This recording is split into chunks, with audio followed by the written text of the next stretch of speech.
Hey, welcome, and thanks for joining me today. I really enjoy doing this podcast. We're hitting around the 100 mark. I gotta figure that out, which episode hits 100. Two of the episodes were kind of like duplicates. I did different things with one of them. I just did an intro like this and then one without. I was kind of experimenting. Another one was done live. So I'm not really saying that those two are original episodes. So we're about around the 100 mark. I will advertise that duly on social media when that happens. I'm speaking to you in late February of 2023 from the Southeast, United States, and it is mild, to put it that way. It feels like, really honestly, I wish it was like this actually in the middle of summer. Hitting like a high of 75 today. Tomorrow morning, I'm going to get out there and run, and it's going to be at least probably around 60, which is nice for running weather. But today I have on Ronni Le Tekrø, I believe is how you say his name. People screw up my name too. It could be Neville, Nebel, whatever. It's really Nebel. I think if Germans look at my name, they would say, hey, that's Nebel, or actually Nabel. So we have a little bit of that going on, but Ronni is just like an amazing artist from Oslo, Norway, and has teamed up again with Ledfoot, the legendary Ledfoot over there in Norway, to create their second release together. Because Ronni was in a band called TNT. It's a classic artist. We have a really great discussion today, and we talk about all of our influences from Beatles to Bowie and everything in between and beyond. And they put together a really nice album of songs that I had just listened to called Limited Edition Lava Lamp. And it's a second release again, and I'm telling you, it's with Leadfoot. So I really hope you enjoy this episode. And hey, keep those emails coming in. My email is robertjnebel@gmail.com. And also talesfromthecorners.com is our main pod page. I basically, like this background says, I'm really into this background here. For those viewing on YouTube, TFTC with Bob Nebel. That is it. I didn't really want to put my name in this title, but there's so many podcasts out there with so many similar names and initials and everything like that. I had to kind of bite the bullet and do that. I really hope you enjoy this, and rock on. Where are you at?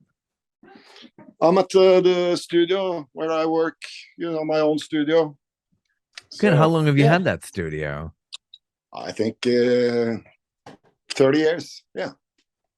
Yeah, doesn't it go fast? I mean, just like you get Oh, it all set up like that, and like bam, it's like I can't believe 3 decades have passed. no, exactly. It's so fucking weird. Isn't it? So how much have you recorded in there? Can you estimate like how many hours you spent in there, how many projects you've done? Oh, I think we produced probably something like 250 albums Amazing. uh, Yeah.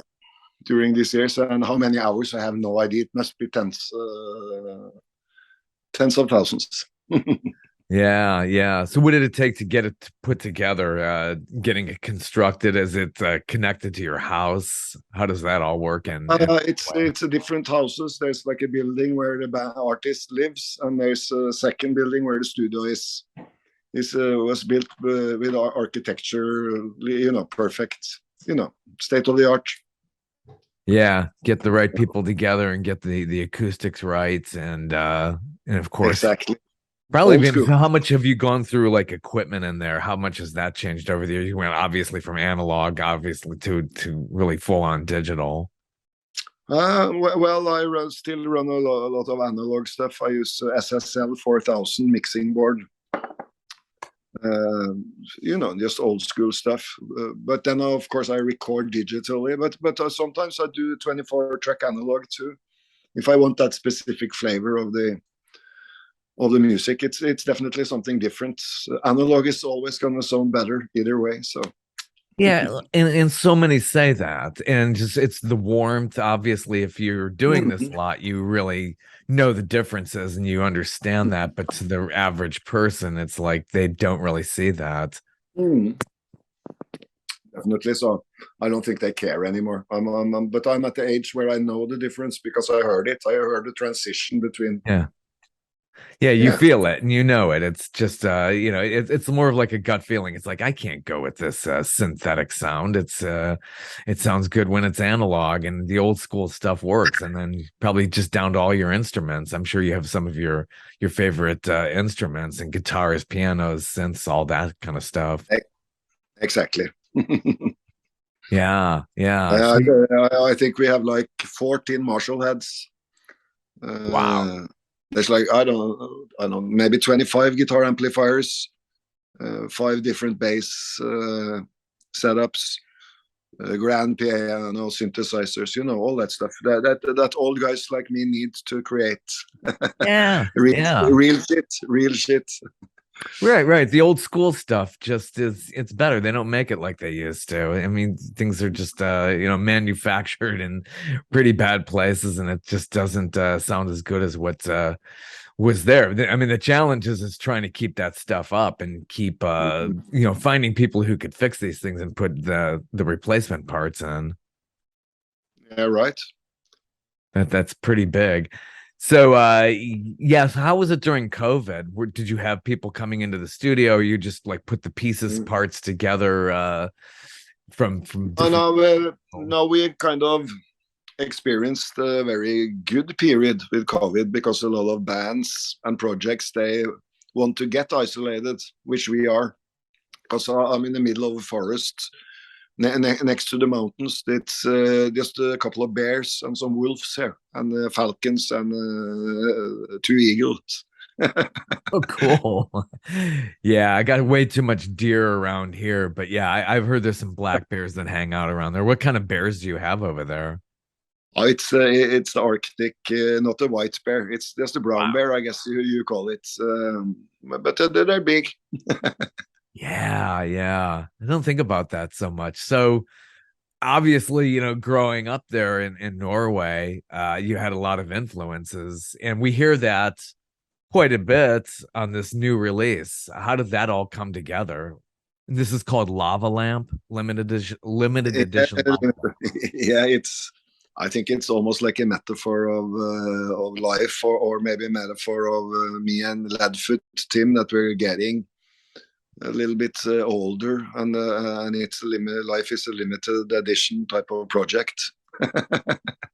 Yeah, yeah, you got it's really all over the place. You have this really heavy single, The Ego in the Coffin.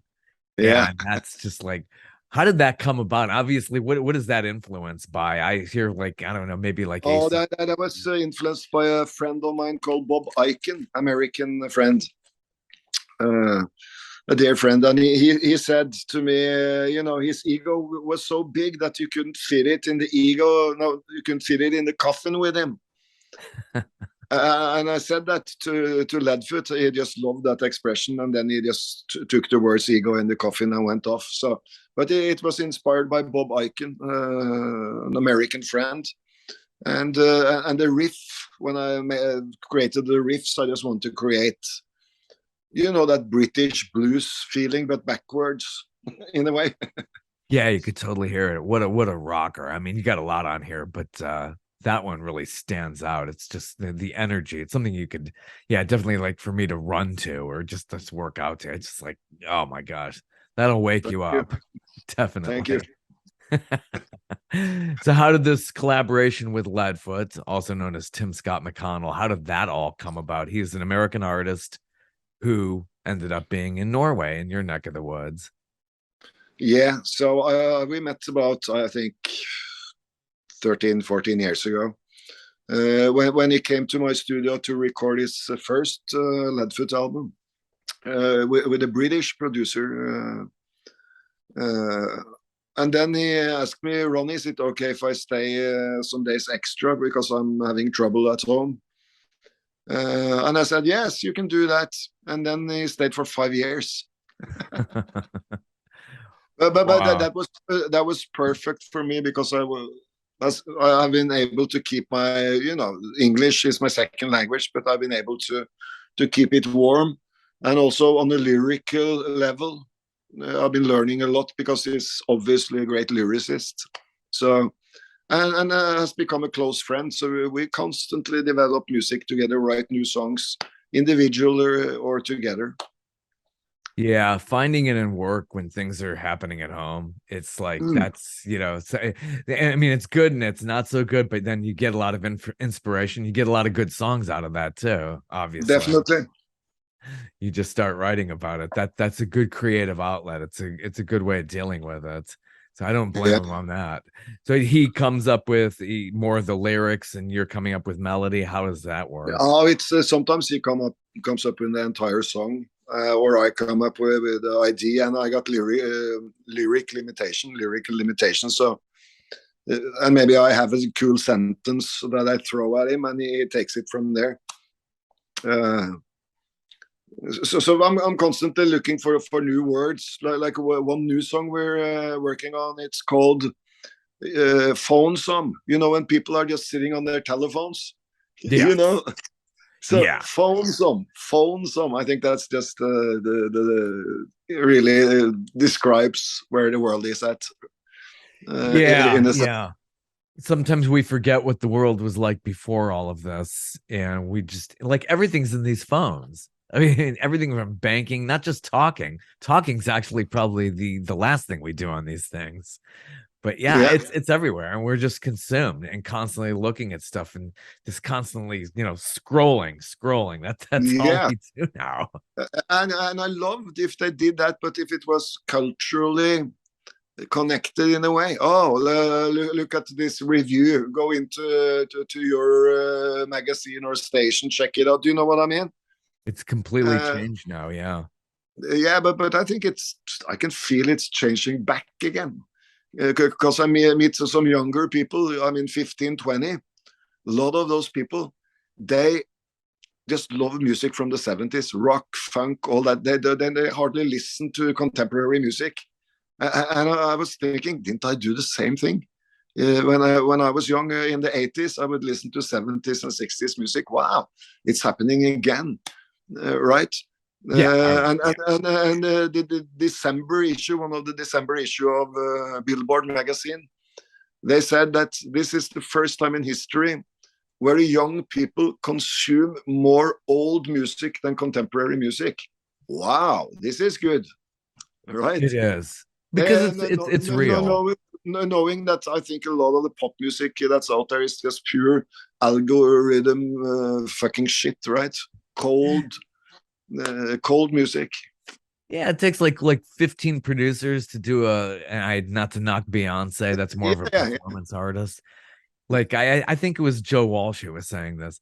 It's like takes Mm. 15 people to produce just one track, and it's like, what does she do? And obviously it's more performance, but you're talking about the singer-songwriter. I mean, that stuff's really organic. That was so big, 70s Yeah, going into the 80s. yeah, And uh, we hear that. We hear that like with your release, from Beatles to Bowie. I mean, this yeah. stuff, Right. Thank you. yeah. So, but then again, you got to understand that most of the stuff we do in Europe is influenced by American music.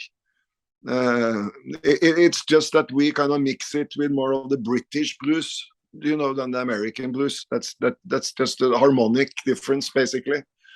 But it all comes from America. The whole, even the Beatles, no Yeah. Beatles, no Beatles without American music, for instance. So Yeah, definitely the uh, creators of the earworm, and most of the world has been just brought up on Beatles for the last, is it now 60, but also black music, all which different came genres. before. Yeah, yeah, Uh, and you come to a realization how important it is, and more important as time goes. You just, yeah, yeah. It has that roots here. From Muddy Waters, and then you going on to a Little Richard. It's like, yeah, that's where they all derived off. or Robert Johnson, Oh, 1915 or something, yeah, right? yeah, Jimmy Rogers, 1921 or something, right? Uh, totally, these yeah. these are the fucking guys.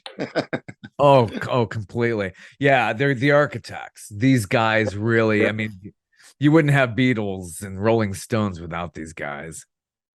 No, and you know, like my favorite guitar player, I think at least top three is Joe Walsh, Yeah, because you mentioned yeah. him. So Came from my which neck of the woods. has had a big impact on my, guitar playing and songwriting, I would say too. So yeah, Joe is the guy, and Yeah, yeah. he's still alive. He's still alive. He should get the own city in the States, a big city named after himself, Joe Walsh City. Yeah, great guy. Saw him at the airport once. Yeah, he was kind of from my neck of the woods. I grew up in Cleveland, Ohio, which the birthplace Yeah, of right. rock and roll. So Yeah, yeah, yeah, amazing stuff there. And it's if you get to that museum up there in Cleveland, the Rock Hall is really really neat. It's just a lot of cool stuff there. Definitely. definitely what I want to see more. Yeah. Your new release is great. You got these great musicians on there, which is just a great lineup and produced by HD Gunderson. Uh Exactly. it's work with some legends there. Gosh, it work with Donald Fagen. It's love Donald Fagen Yeah, and yeah.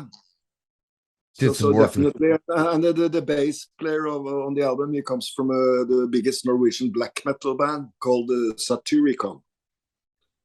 yeah, you could Satyr. hear it.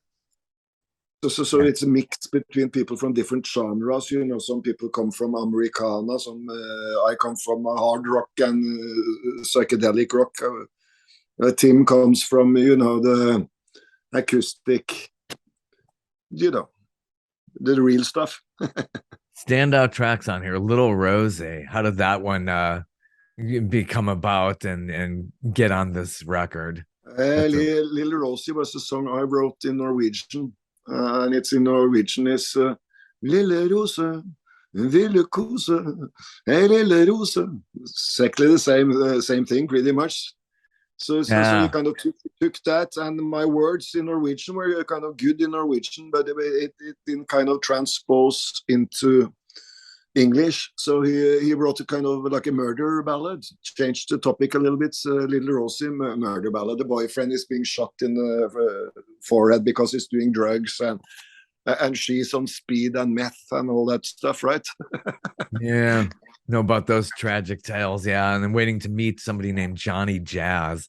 Love these Yeah, lyrics. yeah, right. Too much of that we've seen in the world of rock. It's just Oh yeah, too much. yeah. You always wonder what could have been, people either who were assassinated Mm. like John Lennon or people who died like Mm. Jimi Hendrix. It's just it's always tragic. I always go back and think, God, wouldn't things have been so much better if these people survived and just Oh, imagine now Jimi Hendrix on his 35th solo studio album. yeah, Or, yeah, or, or, or John Lennon, new album. Oh, yeah. Jesus Christ. What Oh, would he have said all these years? It's like, we were yeah. so robbed. Yeah, definitely. I totally share your views regarding this, because knowing history is kind of knowing where we're at now, too. Yeah. And being able to compare, the. Hold on. Are you here? Especially these days. Yeah. What he could have said these days. It's just Yeah, who knew, whoever would have thought we would have ended up where we are now with all the things going definitely. on in the world. Just Uh, I think it's going to be good. You know, Ukraine is just 2 hour flight from here. Then you yeah.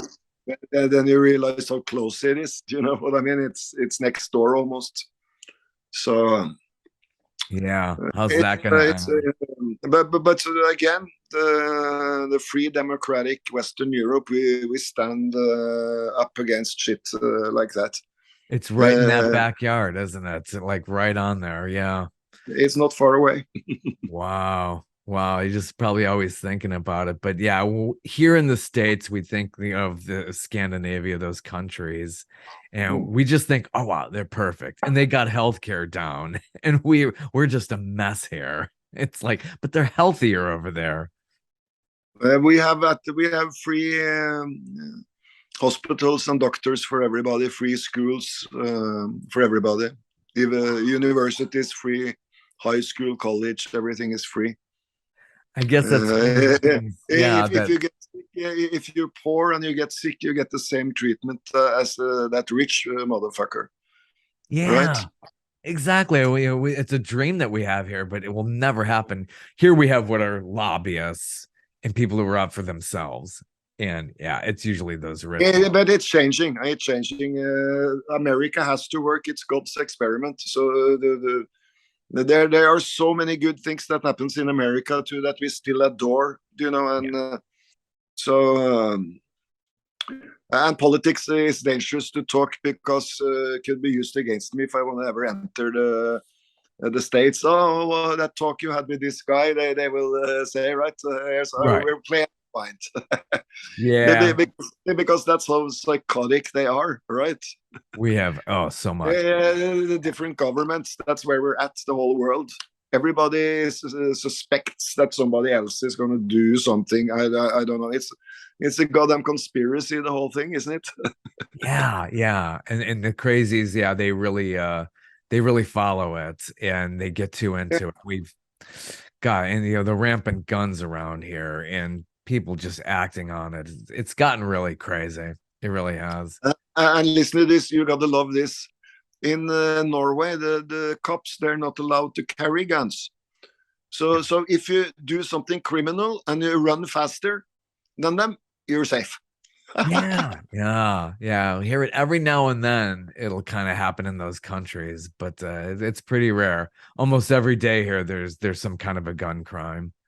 Yeah, no, yeah. Occasionally we have crazy people too, but it's not on the streets. You don't see Yeah, guns, like regularly. yeah, yeah. Uh, Gosh, yeah. Every time you turn so you can fight the world with the paper tigers, right? yeah, yeah. But you always have to be Tigers. tricky. Yeah. What? It's Excuse me? tricky in there. Yeah, it is. And in the world of entertainment, and you've seen some of these artists who might be giving opinions, and you don't know who you're going to rub the wrong way. I mean, politics is a dangerous thing because somebody is always going to be not share your visions, but at the same time, we can't be cowards. We got to stand up against tyrants, etc. Yeah. Right? We got to Oh. protect democracy Completely. and the individual person, etc. Yeah. So growing up in Norway, how did you discover music and get yourself on the instruments? Did you take lessons or basically self-taught? I started taking lessons pretty early, classical music. We didn't have much pop and rock on the radio because it was almost like communists at the time when I grew up. So it would be like maybe yesterday with the Beatles or something, or raindrops keep falling on my head, something like that. But we didn't have rock like you guys. You got poisoned from day one. We just have fucking Bach and Beethoven and shit on the radio. So you kind of had to do what they did over in the old Soviet Union and try to just like, you got bootlegs or, here's a tape secretly, just pop it in, listen to it at night. Nobody's It was pretty much like that. Crazy. For instance, the last or the first Van Halen album that came as Yeah. one guy went to the States, got the album on vinyl, and I grew up in a small town, about 10,000 people. This guy came back with the Van Halen album, and I swear to God, 72 hours later, there was 1,000 copies of that in that little town, right? Oh yeah, I could see that. That's the impact Van Halen had all over the world the same minute they came out, right? Yeah. Yeah. Wow, what a rock. It was almost faster than the internet. Those copies were right. The people speak. Definitely. Yeah. Oh wow. Yeah. First Van Halen album. It's just Oh, Jesus Christ. that will change anybody. Gosh, Oh. Eddie Van Halen did as far as that being a guitarist and really just mastering it and having his own style. And there's nobody like that. No. I mean, a straight line from Hendrix to Eddie Van Halen. Ah, yeah. What a god. I knew a lot of people who saw them in concert. I never got to see them in concert, but yeah. No, me neither. Me neither. None None of the bands that I adore, like Van Halen, Thin Lizzy, I never saw live. Yeah, I always miss them, man. I knew people, at school, I think it was the 1984 tour, and people had the 1984 shirts. I was like, oh man, I can't go to every show. I don't have that much money. Yeah. Of course, the tickets were way cheaper back then. But Yeah. yeah. Oh, I have a similar story. I had to choose between something, so I couldn't afford it in this ticket, right? yeah. Yeah. Wow. But I got to see Bowie on that Sound and Wow. Vision tour. That was good. I mean, Bowie had Adrian Belew with him, and it was just, he ran through the hits and said, I'm not going to do these again. But wow, it felt great. you saw all the stuff you mentioned. You sound like a kind of a Britophile taste, right? David Bowie. Yeah. You refer to those monsters, but I have the similar taste, right? Yeah. Uh, Yeah. I think so. Some of the best rock happened in England. Uh, no, not to hurt anybody, but historically too, right? Yeah. Yeah. What a genius. He had his own style and wasn't afraid for changing. And so many people just get caught in there. I love the Rolling Stones, but it is the same. It's just Yeah. that specific sound. It's, they're not experimenting and trying to, be chameleons like Bowie was. He was one No, of a kind. definitely. And you hear that on the new project you have there. You got just, a ton of influence, and it seemed like you really like the White Stripes. I feel there's some of that vibe in there too. It could be, but that wasn't consciously. Well, I just like the. I never listened to any of his music other than what I've seen him do. Yeah. I just love the whole vibe, his whole vibe, though.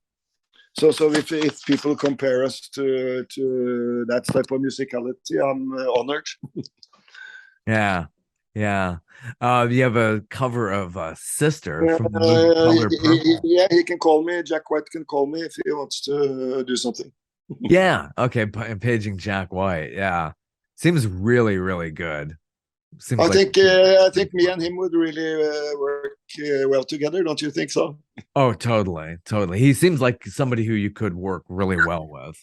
Definitely. I like his personality. I've seen some interviews, and yeah. Yeah, the personality.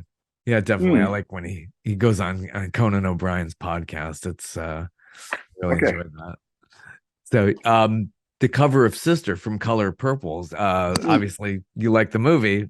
You stumbled on that. Why the choice of that and putting that on the new album? You know something? You know something. I just started playing that song by myself and singing it. It's one octave below the original key, and I wrote like an additional intro. Wrote an Yeah, extra yeah. theme Your own just take to on it. feel some kind of ownership. And pretty much tracked it in one take where I play acoustic guitar and sing, and Tim put a couple of slide guitars here and there, and I think that's it, and a mellotron. Yeah, It's it's so a cool to see that. To see that. Yeah. and I love the message of the movie, and I was thinking, man, this is.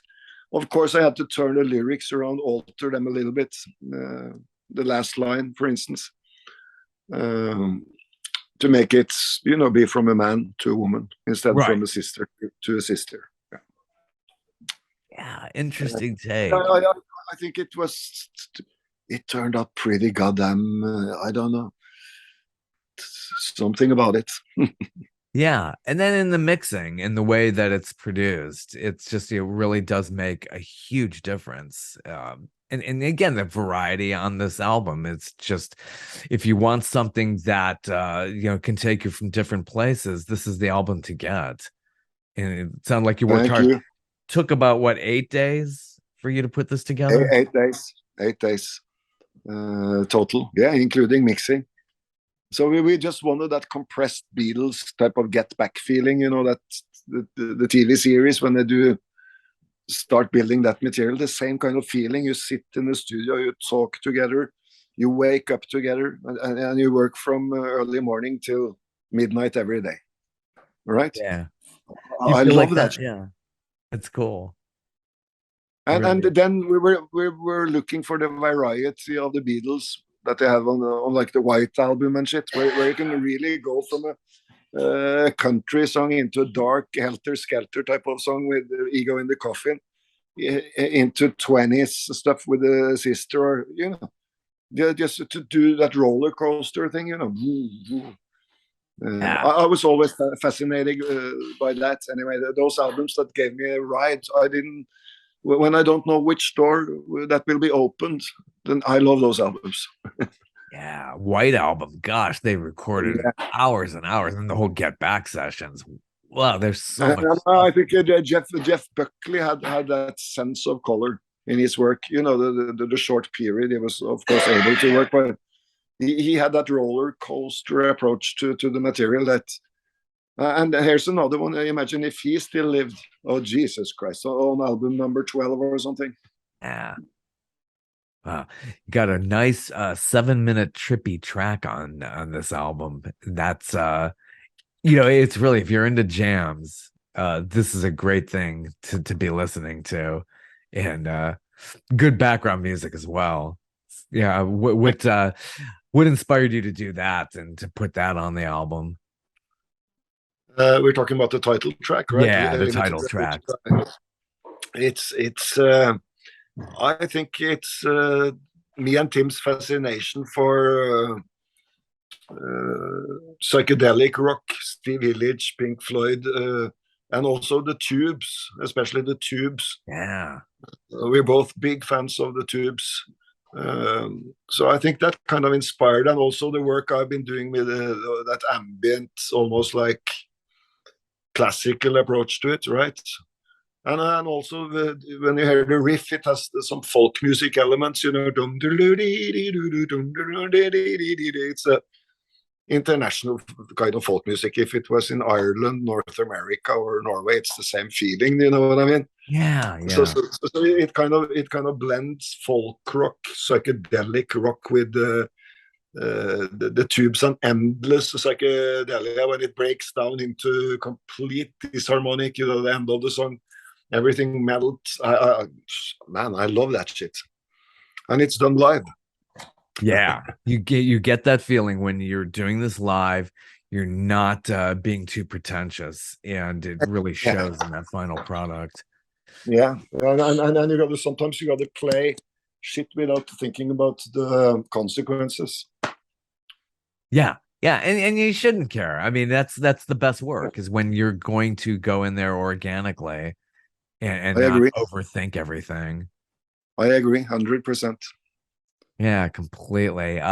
So when did you find you were the founder of TNT? How did you guys get together with that? Oh, I was a kid. I had a band prior to TNT from 77 to Wow. 1982. When we were four guys, we came from TNT. We came from four different bands. So TNT, we were just going to meet to kind of record a couple of songs, and then just ended up with a new band. Yeah, 77, 82. That was an interesting time because you really had punk that was still going. Gosh, I saw that Sid and Nancy movie. Wow, that was insane. You had punk going, then disco was kind of coming down, and and then some other great stuff. It was a great mix at that point. Yeah, but just like incredibly different. I mean, disco to like then say Bob Seger. And also like hard rock was like considered like dinosaur dead. You know what I mean? So it was a really weird time. Yeah, and then going into the 80s but with the synth sound. But some of the best music. I mean, I was there. Yeah, you were there for all of that. Yeah, definitely. And it's these days it seems like anybody can make their own recording studio digitally. You can computers are now more affordable. That's great, but then so many people can do it. The competition is so hard to get noticed. So you got to do things to kind of stick out, which is tough these days. You just gotta have better electronics than them. More expensive electronics. You got to have better rooms, bigger dreams. and be more patient. That's Yeah. the recipe. Yeah. And just do your own thing and not really not be out there worrying about it. So it's you got to do what you got to do in that sense too. Yeah, if you look at electronics, everybody can pretty much buy a Volkswagen, a small Volkswagen, but not many can afford to buy a Porsche. But when you go on the racetrack, that Porsche will win that race, and you know Yeah. it. So the same thing with electronics. Yeah. Yeah. Out of your whole catalog, now how many solo albums do you have? Oh, let me see. One, two, three, 4, 5, 6, 7, 8, 9, 10, 12. 12. Wow. Yeah. What a catalog. Gosh, we got to see you in the record stores there. I miss going to record stores. I used to Yeah, love just thumbing through the vinyl. It's just they're not too many. I mean, hopefully they're coming back too. I think that's what kids are discovering vinyl these days. oh, vinyl is growing rapidly in Europe. Love It's the artwork. How about that? Remember Yes, the band came up through the 70s and they just had incredible artwork on their albums. yeah, Love that yeah, stuff. yeah. All that. I think those were made by some Hypnosis. This artwork people from England that made a lot of the covers for Yes, Genesis. A lot of the big artists used the same company, Hypnosis. They were called. Yeah, beautiful stuff. And can we get your new album on vinyl? The new album is coming out on vinyl and picture disc and CD. Yeah. Beautiful. Yeah. So I'm keeping it up. Yeah, it's good after all this time.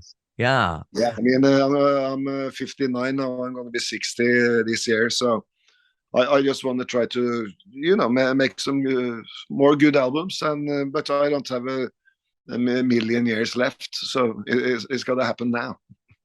Yeah, but not ready to retire by any means. I look Oh look no at no no people. no no no no no no, not you either. Yeah. I don't. I hope you don't retire in another 15.